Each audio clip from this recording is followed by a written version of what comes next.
بسم اللہ الرحمن الرحیم۔ خطبہ مدراس مولانا مودودی کی ایک یادگار تاریخی تقریر ہے، جس میں مولانا مودودی کی تاریخی بصیرت، سیاسی شعور، عصری آگہی اور مومنانہ فراست سب مل کر ایک لاہ عمل بن جاتی ہے۔ یوں تو مولانا مودودی نے کئی تقریریں مارکت الارا کی، خطبہ مدراس انہی چند مارکت الارا تقریروں میں ایک تقریر ہے۔ مولانا نے یہ تقریر اس وقت کی ہے جب ہندوستان ایک نئی سیاسی کروٹ لے رہا تھا۔ آج جب کہ پھر ہندوستان ایک نئے تاریخی موڑ پر ہے اور ہندو قومیت اپنے پورے شباب پر ہے، اس وقت اس تقریر کی معنویت اس پہلو سے اور بڑھ جاتی ہے کہ اس وقت جب مولانا نے یہ تقریر کی تھی تب بھی ہندو مسلم قومیت کی کشمکش اپنے شباب پر تھی۔ مولانا مودودی کی خطبہ مدراس کی جو تقریر ہے، اس میں مولانا نے آنے والے ہندوستان کے لیے 4 نکاتی لاہ عمل پیش کیا ہے۔ یقیناً یہ 4 نکاتی لاہ عمل بہت بنیادی اہمیت رکھتے ہیں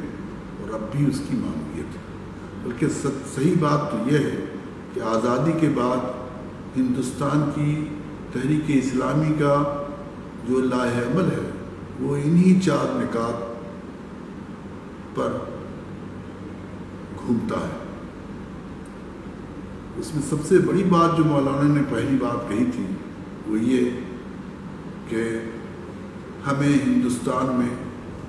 ہندو مسلم قومیت کی جو کشمکش ہے اس کو ختم کرنا ہے۔ یہ بات کہنے کو تو ایک جملہ ہے، لیکن صحیح بات یہ ہے کہ یہ ہندو مسلم قومیت کی کشمکش کو ختم کیے بغیر تحریک اسلامی کا قافلہ یہاں آگے نہیں بڑھ سکتا، اور آج بھی یہی چیلنج ہے۔ مولانا نے اس وقت سجسٹ قومی کشمکش کے خاتمے کے لیے کچھ پہلو کی نشاندہی کی تھی، لیکن صحیح بات یہ ہے کہ ہندوستانی مسلمانوں کا بھی اور خود تحریک اسلامی نے بھی کمیونل اور قومی کشمکش کے خاتمے کے لیے کیا کچھ کرنا مزید چاہیے تھا، اس پر ہم ٹھیک سے سوچ بچار نہیں کر سکے۔ آج جب کہ خطبہ مدراس کو ہم نئے تناظر میں پڑھ رہے ہیں اور سمجھنے کی کوشش کر رہے ہیں، ہمیں سوچنا چاہیے کہ مسلم قومی کشمکش کا جو نیا چیلنج ہے، اس کشمکش کو، اس چیلنج کو کیسے ہم میٹ کریں۔ دوسری بات، مولانا نے مسلمانوں کے اندر عام اسلام کی تعلیم کو فروغ دینے کی بات کہی تھی، اور صرف تعلیم اور تبلیغ کی نہیں بلکہ مسلم معاشرے کی ایسی تربیت کی بات کہی تھی کہ وہ اپنے پڑوس کے غیر مسلم معاشرے سے اخلاقی اور روحانی اعتبار سے بہتر ہو۔ تیسری بات، مولانا نے ہندوستان کے ذہین اور اعلیٰ دماغ کو تحریک اسلامی کی طرف کھینچنے کی بات کہی تھی کہ ہم ہندوستان کی ذہین طبقے کو تحریک اسلامی کی طرف متوجہ کریں، ان سے کام لیں۔ اور چوتھا نقطہ مولانا کا تھا کہ ہندوستان کی مختلف زبانوں میں اسلامی لٹریچر کو ہم ترجمہ کر دیں اور خود ہمارے کارکن، تحریکی کارکن، ان زبانوں میں تحریر و تقریر کی بہترین صلاحیت حاصل کریں۔ یہ 4 نکات خطبہ مدراس کے اہم نکات ہیں، لیکن صرف یہ 4 نقطہ اہم نہیں ہیں، بلکہ خطبہ مدراس کے حوالے سے یہ بات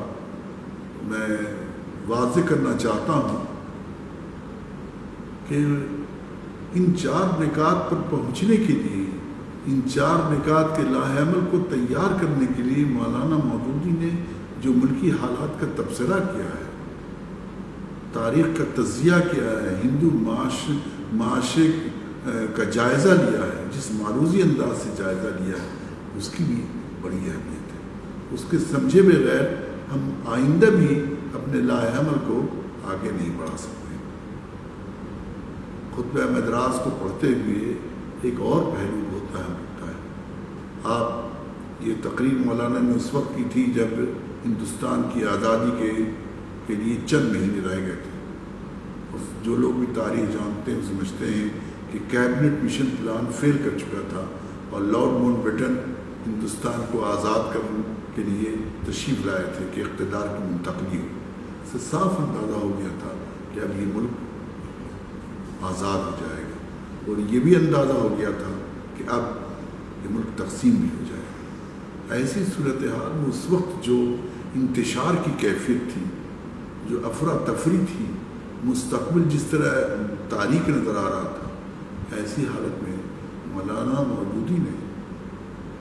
نومیدی میں امید کا ایک چراغ جلایا، اندھیرے میں ایک روشنی کی کرن بن کے نمودار ہوئے، اور انہوں نے بہت صبر، تحمل، غور و فکر کے ساتھ آنے والے ہندوستان کا جائزہ لیا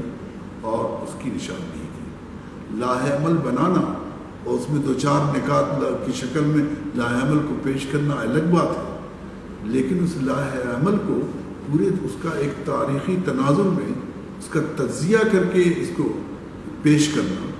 یہ اصل اہمیت رکھتا ہے۔ اسی میں مولانا مودودی کی بصیرت جھلکتی ہے۔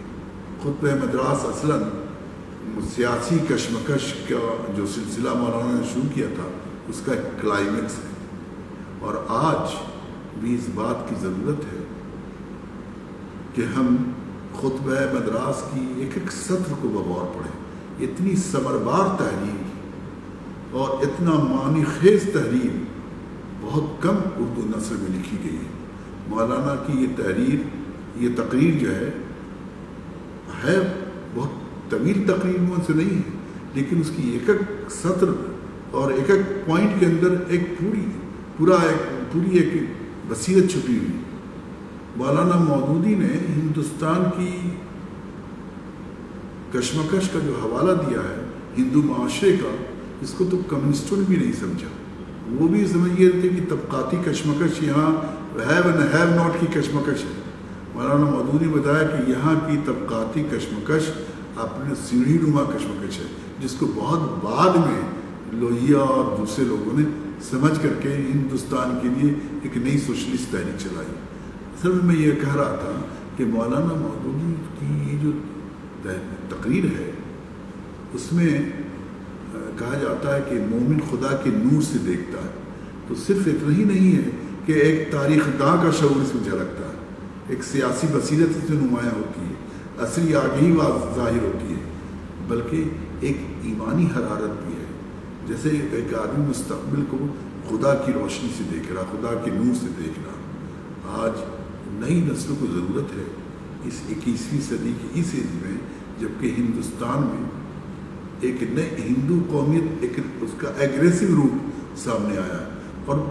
ساری دنیا کی جو حالات ہیں اور اس میں ہمارا ملک بھی شامل ہے، اس میں ایک اسی طرح کی افراتفری، انتشار اور مایوسی کے ہم شکار ہیں۔ خطبہ مدراس کی معنویت یہ ہے کہ اس میں مولانا مودودی نے جس ٹھہراؤ کے ساتھ، جس ایمانی بصیرت اور یقین کے ساتھ، جس پرامید انداز میں حالات کا جائزہ لیا ہے اور جائزہ لے کر کے روشن مستقبل کی تعمیر کے لیے لاہ عمل دیا ہے، ہم خطبہ مدراس سے یہی چیز سیکھ سکتے ہیں۔ اگر ہماری نئی نسل اپنے مستقبل کو تابناک کرنا چاہتی ہے تو مولانا کی اس تحریر میں ابھی بھی بصیرت کے کا بہت سارا سامان ہے۔ اللہ تعالیٰ سے دعا ہے کہ اللہ تعالیٰ موجودہ صورتحال میں جو چیلنجز ہمارے سامنے ہیں، ان چیلنجز میں وہی بصیرت عطا کرے جو بصیرت خطبہ مدراس میں ہمیں مولانا مودودی کی اس تقریر میں